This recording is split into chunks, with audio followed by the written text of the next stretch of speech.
বাংলাদেশ সৃষ্টির পর এবারের মতো এমন টানাপোড়েনের সম্পর্ক কখনো হয়নি ঢাকা দিল্লির।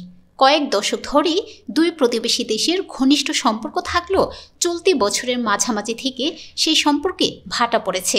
সম্প্রতি বাংলাদেশ ভারত সম্পর্কের অবস্থা তুলে ধরে এক প্রতিবেদনে এই তথ্য জানিয়েছে মার্কিন গণমাধ্যম এবিসি নিউজ।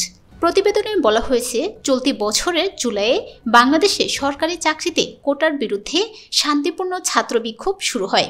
এই বিক্ষোভে আওয়ামী লীগ সরকারের কঠোর দমন নীতি ও শক্তি প্রয়োগের ফলে কোটা আন্দোলন শেষ পর্যন্ত দেশটির সাবেক প্রধানমন্ত্রী শেখ হাসিনাকে ক্ষমতাচ্যুত করার দেশব্যাপী গণ আন্দোলনে পরিণত হয়। এই আন্দোলন বিশ্বের প্রথম জেনজি বিপ্লব হিসেবে পরিচিতি লাভ করেছে। বিশ্বকে চমকে দেওয়া এই আন্দোলনে শেষ পর্যন্ত দেশটির প্রধানমন্ত্রী শেখ হাসিনা পদত্যাগ করে হেলিকপ্টারে দেশ ছাড়তে বাধ্য হন। এরপর থেকে দিল্লিতে নির্বাসিত আছেন তিনি। এর পরের মাসগুলোতে বাংলাদেশ ইসকন নেতাকে গ্রেপ্তার ও ভারতে বাংলাদেশের একটি কনসুলেটে উগ্র হিন্দুদের হামলার পর দুদেশের সম্পর্কে ব্যাপক টানাপোড়েনের জন্ম দিয়েছে। এর ফলে দক্ষিণ এশিয়ার এই দুই প্রতিবেশী দেশের মধ্যে সম্পর্ক তলানিতে নেমেছে। একই সঙ্গে সম্পর্কের মধ্যে ধর্মীয় উত্তেজনাও বিদ্যমান।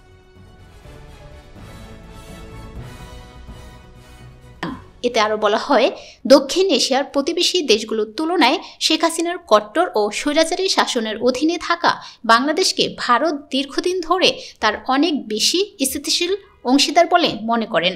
যদিও আফগানিস্তান, পাকিস্তান ও শ্রীলঙ্কা সবাই সাম্প্রতিক রাজনৈতিক ও অর্থনৈতিক উত্থান পতনের অভিজ্ঞতা অর্জন করেছে, কিন্তু শেখ হাসিনার 15 বছরের শাসনামল গত আগস্টে আকস্মিকভাবে অবসান ঘটার পর নোবেল বিজয়ী ডক্টর মোহাম্মদ ইউনূসের নেতৃত্বে বাংলাদেশে অন্তর্বর্তী সরকার দায়িত্ব নেয়। এবিসি নিউজ আরও জানিয়েছে, বাংলাদেশের 17 কোটি 40 লাখ জনসংখ্যার মধ্যে হিন্দুদের সংখ্যা প্রায় 10%। তাদের অনেকেই ঐতিহাসিকভাবে হাসিনার আওয়ামী লীগকে সমর্থন করেছিল। শেখ হাসিনা ক্ষমতা থেকে বিতাড়িত হওয়ার পর বিক্ষুব্ধদের অনেকেই আওয়ামী লীগের বিভিন্ন প্রতীক এবং কিছু ক্ষেত্রে দলটির সঙ্গে সংশ্লিষ্ট হিন্দুদেরও টার্গেট করেছিল। তবুও হিন্দুদের রক্ষা করার জন্য ডক্টর ইউনূস সরকার যথেষ্ট কাজ করছে না বলে অভিযোগ করেছে ভারত। অন্যদিকে ভারতে নির্বাসিত শেখ হাসিনাও দাবি করেছেন, সংখ্যালঘুদের বিরুদ্ধে গণহত্যার জন্য দায়ী এই সরকার।